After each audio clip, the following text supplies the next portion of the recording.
नया ट्रेंड चल रहा है। आप बोलते हो ना कि पेपर लीक हो रहे हैं, बोले पिछली सरकारों में नहीं हुए, पिछली सरकार में नहीं हुए। तो मुझे एक बात हो, अगर किसी इम्प्रूवमेंट होना चाहिए ना, किसी का पिता अगर अपराधी है तो ये बेटा भी अपराधी बने। जो वो मतलब वो चाहते और हैं सवाल उसी से पूछा जाता है जो सत्ता में बैठा होता है। सही बात। लोग सवाल पूछिए, किसी का जवाब भी नहीं।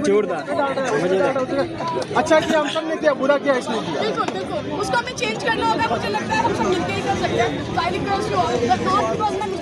मैं तो जेल गई, आप यहाँ पे ही हो और आप अगर सरकार के खिलाफ बोलते हो तो आप देशद्रोही हो।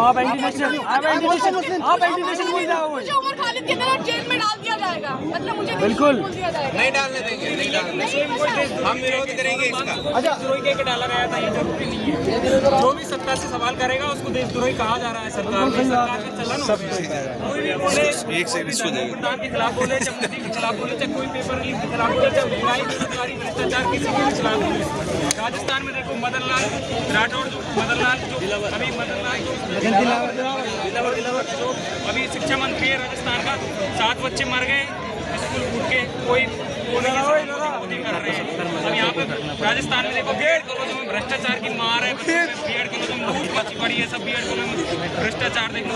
एक प्राइवेट कॉलेज की संस्था से कलेक्टर तक डरे हुए हैं, कलेक्टर तक उनके खिलाफ नहीं जा रहे। मतलब कोई आवेदन देके जाओ, कलेक्टर को आवेदन दो तो कलेक्टर भी कुछ नहीं कर रहा है उनके खिलाफ, बस व्यवसाय चल रहा है उनका, दिन रात में पैसे पहुंच रहे सब जगह। डीईओ के पास गया था मैं, हमारे कॉलेज बीएड कॉलेज की वजह से डीईओ के पास गया था, डीईओ कुछ नहीं कर रहा, बस बीना मेमोरियल कॉलेज करौली बीएड वाला दिन दहाड़े लूट रहा है। 8-8 हज़ार दो, बच्चे एक दिन एबसेंट हो रहे तो 300 रुपये दो, ड्रेस पहन के नहीं आ रहे तो 500 रुपये दो, मतलब हर चीज़ के पैसे मांग रहे हैं, हर चीज़ के।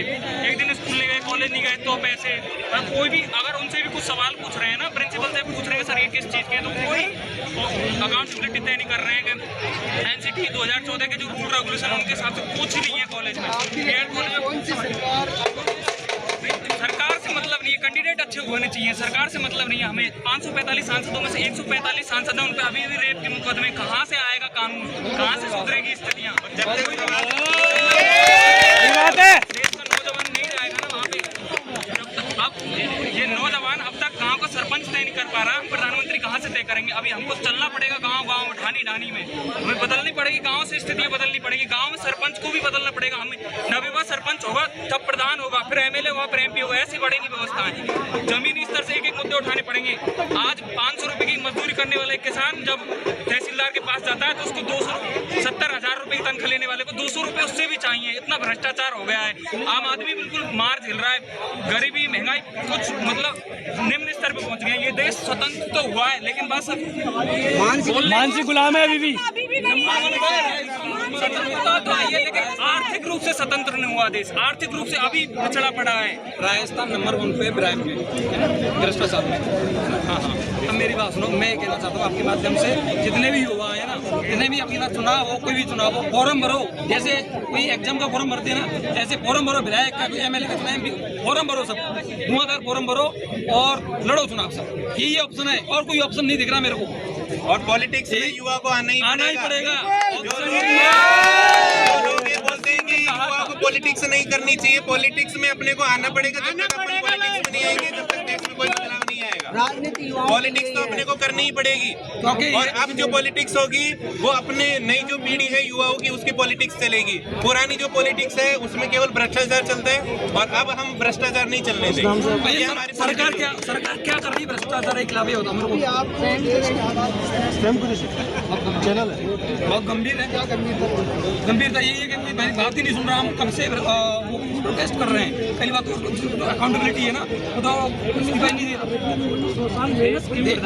मेलोडी खाने से नहीं है, मेलोडी झालमुड़ी, प्रधानमंत्री को मेलोडी खाने से फुर्सत नहीं है। झालमुड़ी और मेलोडी। और देश का 22 लाख युवा परेशान हो रहा है, उस पर आज तक प्रधानमंत्री ने करके नहीं दिया कि हाँ नीट के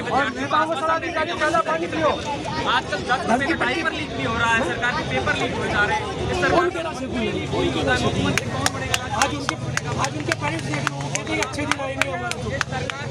अब भी वो इसी उम्मीद में जी रहे हैं कि अच्छे दिन आ जाएंगे, जबकि उनके बच्चे यही कहते हैं कि नहीं यहाँ तो भी चल रहा है सब कुछ।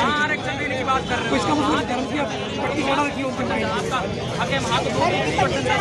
बनाओ आप मुख्यमंत्री, ये चल रहा है बस। पश्चिम बंगाल को बना दिया मुख्यमंत्री शुभेंदु अधिकारी, जो पहले के भ्रष्टाचार का आरोपी था, बिल्कुल वीडियो लीक हुआ उसका कंप्लीट, वो रिश्वत ले रहा है।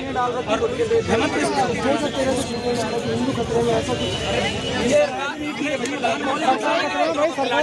खतरे में, बेरोजगार खतरे में, कभी किसान खतरे में हुआ है, हर कोई खतरे में है। किसान आत्महत्या कर रहा है, बेरोजगार सड़कों पे डोल रहा है, नेता मजे ले रहे हैं, बाबा दारू पी रहे हैं, ऐश कर रहे हैं बाबा।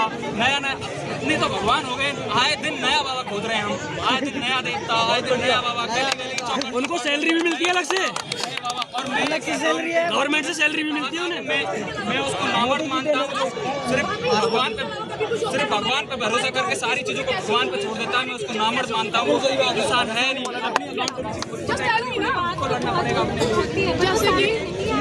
जैसे कि give me example ना, give me example, one or two, just give me one example. क्या बात है? मेरे बच्चे ने 400 जगह आवेदन दिया, सिर्फ नाम की वजह से रिजेक्ट कर दिया गया। समझिए ना आप, सिर्फ नाम की वजह से,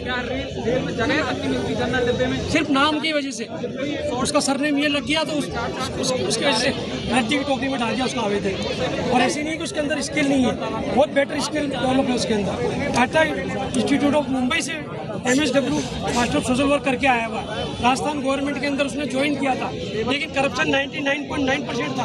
उसने 1 रुपया सैलरी नहीं ली थी आजीविका के अंदर उसने, और उसको क्या नाम से टर्मिनेट कर दिया। और उसको इतना परेशान किया कि 3 लाख के काम के ऊपर आप 30 लाख का चेक साइन करो।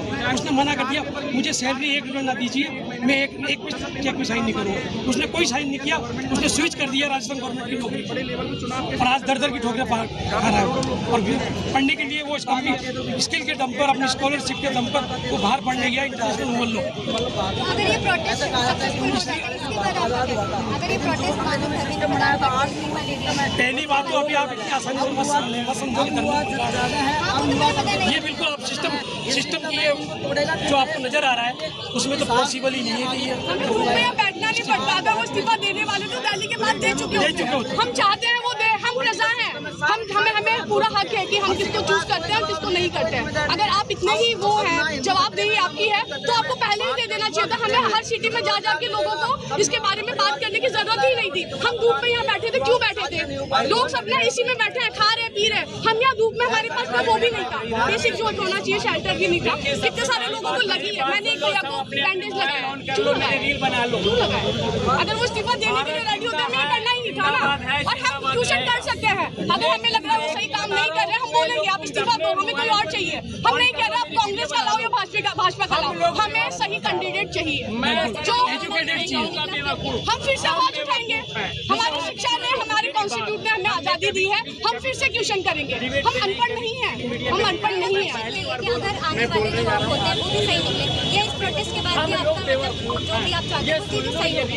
मुझे यहाँ पे मैं भी बीजेपी की पार्टी हूँ, बट मुझे एज पॉजिटिव पर्सन यहाँ पे तो अगर उनका सक्सेसफुल रहा उसके बाद में आप अगर और चीज़ें सही नहीं होती आप प्रोटेस्ट ही करोगे हर चीज़ के लिए।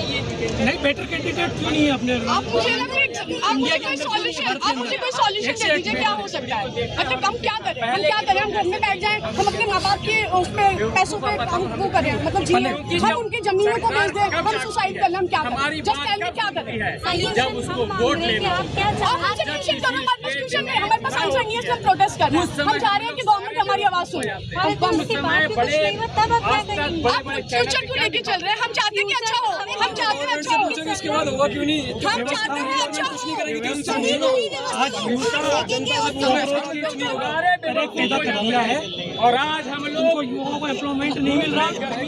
इसके बाद आप खुद देखिए कितने लोग मतलब हम कहाँ गए, हम क्या करेंगे? अगर हम कुछ करते हैं तो आप हमें जेल में डाल देते हैं। आप उमर खालिद है, आप उमर खालिद सपोर्टर है, आप ये है, आप वो है।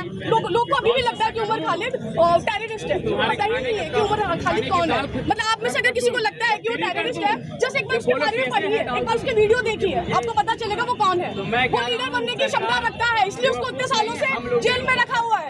उससे डरते हैं लोग, अभी उसका ट्रायल भी स्टार्ट नहीं हुआ है। बहुत बढ़िया, बहुत बढ़िया। आप स्टार्ट नहीं कर रहे हैं, एविडेंस ही नहीं है। आपके पास कुछ है ही नहीं। आपने बंदों को इतने टाइम से पीएचडी स्कॉलर है, पढ़े लिखे हैं, आपकी तरह अनपढ़ नहीं है, वो जस्ट ट्यूशन पूछ रहे हैं। अगर मैं कुछ ज्यादा बोलूंगी आप मुझे उठा के जेल में डाल दोगे। और मेरी बहुत बड़ी पृष्ठभूमि नहीं है, मुझे बचाने वाला कोई भी नहीं है, और आप भी मेरे सपोर्ट में नहीं आएंगे। क्या करूंगी मैं, क्या करूंगी मैं, क्या करूँ? मैं प्रोटेस्ट नहीं करूँ तो क्या कर सकती हूँ? मुझे एग्जाम्पल, मुझे कोई एक सॉल्यूशन दे दीजिए कि ये एक सॉल्यूशन है। मतलब मेरी एजुकेशन पूरी वेस्ट गई। मुझे फिर मतलब गाँव में होना चाहिए था, मुझे ना गायों का दूध निकालना चाहिए था, चूल्हे पर रोटी बनानी चाहिए थी, वो ज्यादा बेटर था। अब तक शादी करके सेटल हो चुकी होती। ये जो पढ़ाई किया है ना मैंने, जो बोझ लेके चल रही हूँ कि मेरे पापा का सपना, उनके कोई सपने नहीं है, वो बहुत हार्ड वर्किंग इंसान है। उन्होंने ऑलरेडी सब कुछ कर लिया है। हमारे घर पे हमारे तीन घर है, मुझे बोलना नहीं चाहिए। हमारे पापा के पास 2 कार है, वो ही ऑलरेडी सेटल।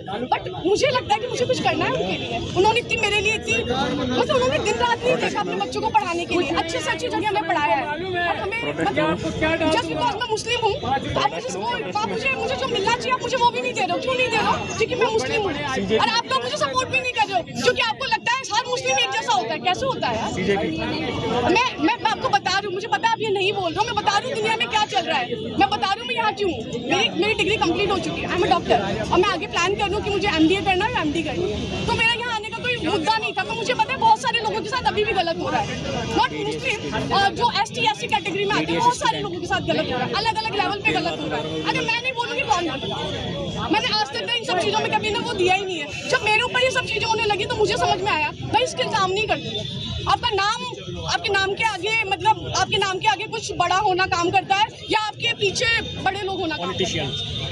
आप अच्छे उनसे होने चाहिए, आपके कनेक्शन अच्छे होने चाहिए, तब आप अच्छी जगह हो सकते हो। पतंजलि बहुत बड़ा वो है, मतलब मेरे दोस्त को पतंजलि में तक जॉब नहीं दी। क्यों नहीं दी?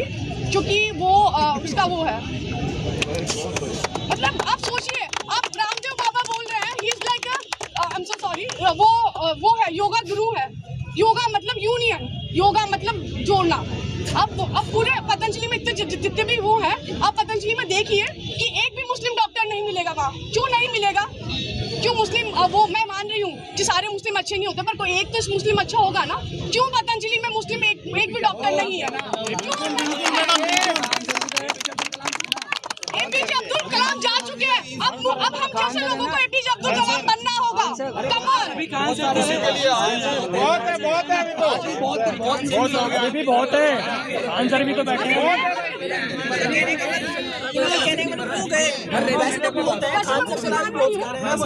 मैं मतलब आप लोगों को डाइवर्ट करने के लिए बता रही हूँ, क्योंकि आप मुझ पर फिर ध्यान देंगे।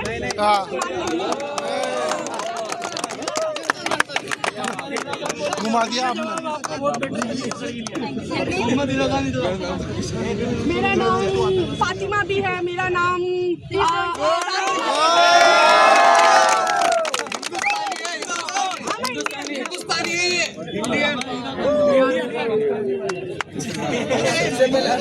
We are proud to be Indian.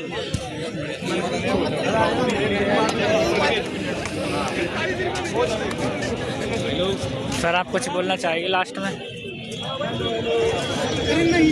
कितनी कोशिश कर रहा है धर्मेंद्र, जोर से सर, जोर से। कुछ भी हो जाए सर, कितना भी जोर लगा ले, हम भी अड़ गए हैं अपनी